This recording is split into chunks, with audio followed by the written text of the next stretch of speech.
Voilà, je continue la vidéo précédente et ce que l'on va faire maintenant, c'est créer un petit tableau d'amortissement.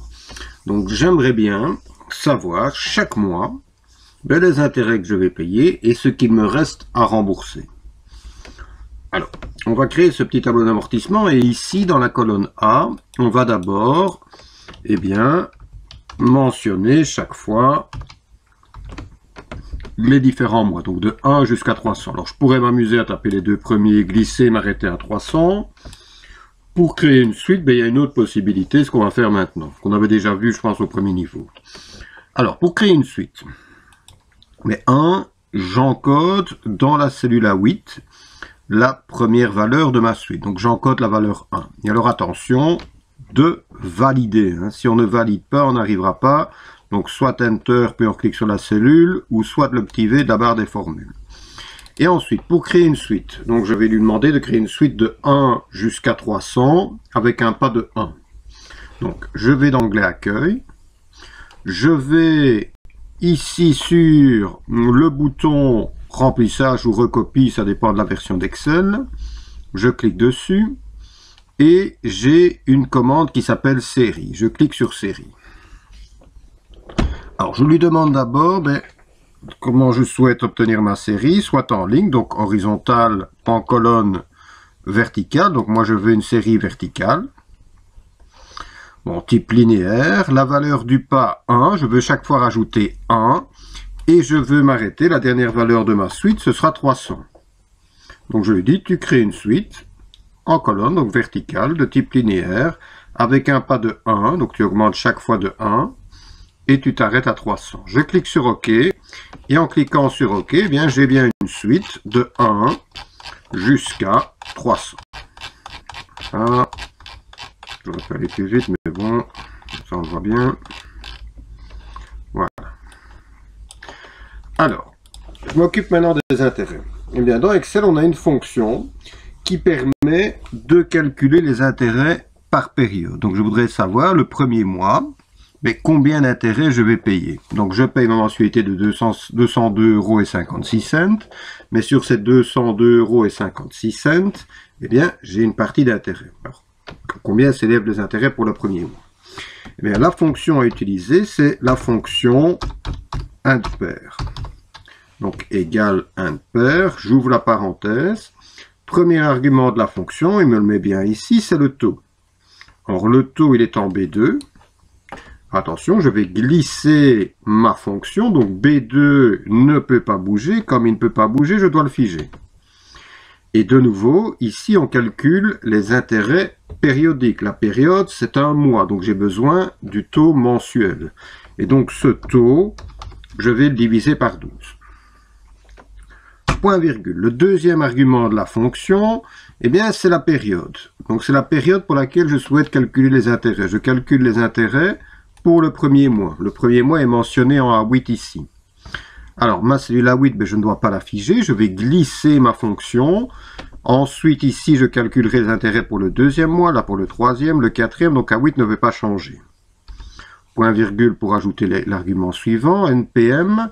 NPM, c'est le nombre total de versements pour rembourser mon prêt. Donc, le nombre total de versements pour rembourser mon prêt, il est ici en B3. Comme tout à l'heure, je vais glisser ma fonction. B3 ne peut pas bouger. Comme il ne peut pas bouger, je le fige.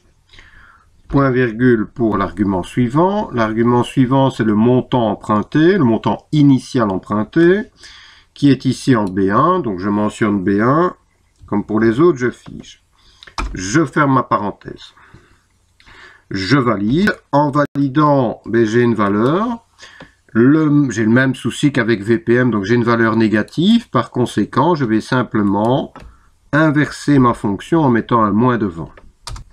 Et donc, ça veut dire qu'au cours du premier mois, quand j'effectue mon premier versement, sur les 202,56 €, je paye 67,08 € d'intérêt. 0,08 € d'intérêt. Je vais glisser ma fonction. Hop. Et donc, j'ai chaque fois, pour chaque mois, les intérêts que je vais payer à la banque. Donc ça veut dire pour le 40e mois, sur ma mensualité, je paierai 59,81 €. Alors, je vais maintenant m'occuper de l'amortissement. Bon, une fois que j'ai les intérêts, on va simplement utiliser une formule. L'amortissement, c'est simplement ce qui a été remboursé, le montant qui a été remboursé au cours du mois. Donc, ça va être ma mensualité moins l'intérêt du premier mois. Donc, ça va être égal la mensualité ici. Alors, la mensualité est constante. Quand je vais glisser ma fonction, B4 ne peut pas bouger, donc je fige B4. Moins les intérêts du premier mois, moins B8.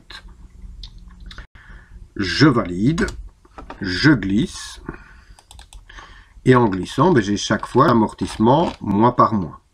Et donc ça veut dire que la somme chaque fois des deux cellules adjacentes, donc ces deux cellules-ci, la somme de ces deux cellules-ci, correspond à la mensualité. La somme de ces deux cellules-ci correspond à la mensualité. Voilà. Alors, ce qu'il me reste à faire maintenant, pour terminer mon tableau d'amortissement, c'est calculer le capital qui me reste à amortir. Donc, autrement dit, à la fin du premier mois, quel est le montant d'argent qui me reste à rembourser? Qu'est-ce qui me reste à rembourser à la banque? Donc, pour le premier mois, ma formule, ça va être égal le montant emprunté moins l'amortissement du premier mois. Voilà. Donc, fin du premier mois, il me reste 49 864 et 52 cents à rembourser. Et à partir du deuxième mois, là, je vais pouvoir introduire une formule et je pourrai la glisser jusqu'au bout. Et donc, la formule que je vais introduire ici, c'est égal le capital à amortir à la fin du premier mois, donc égal D8, moins l'amortissement du second mois, moins C9. Je valide, je vais glisser ma fonction, et si mon tableau d'amortissement est correct, au péril, je dis 0. Si je n'arrive pas à 0, c'est que j'ai marqué. Hop, j'arrive bien à 0. Donc, mon tableau est correct. Alors, juste une petite chose pour terminer. Vous voyez que cette étant de défilement ou la roulette de souris, toutes les données. Et donc, c'est parfois compliqué de savoir à quoi correspond tel ou tel nombre. Donc, c'est faire en sorte que les données ici ne bougent pas, qu'on ait tout le temps sous les yeux les intitulés, ce qu'on appelle figer les volets.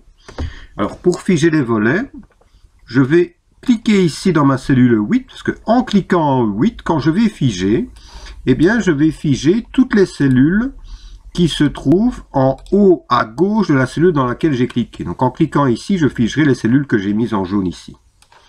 Donc, je vais enlever ce jaune. Alors, je clique ici. Et pour figer les volets, donc je vais dans l'onglet affichage. J'ai une commande figer les volets et je lui demande de figer les volets. Je clique. Et lorsque j'utilise la roulette de ma souris ou la barre de défilement verticale, vous voyez que tout défile, excepté les intitulés. Donc ça me permet de rendre un peu plus lisible mon tableau. Lorsque je n'ai plus besoin de figer mes volets, si je veux l'enlever, ça ne gêne pas, mais si je veux l'enlever, je reclique sur le même bouton figer les volets et je clique sur libérer les volets. Voilà qui termine cette vidéo.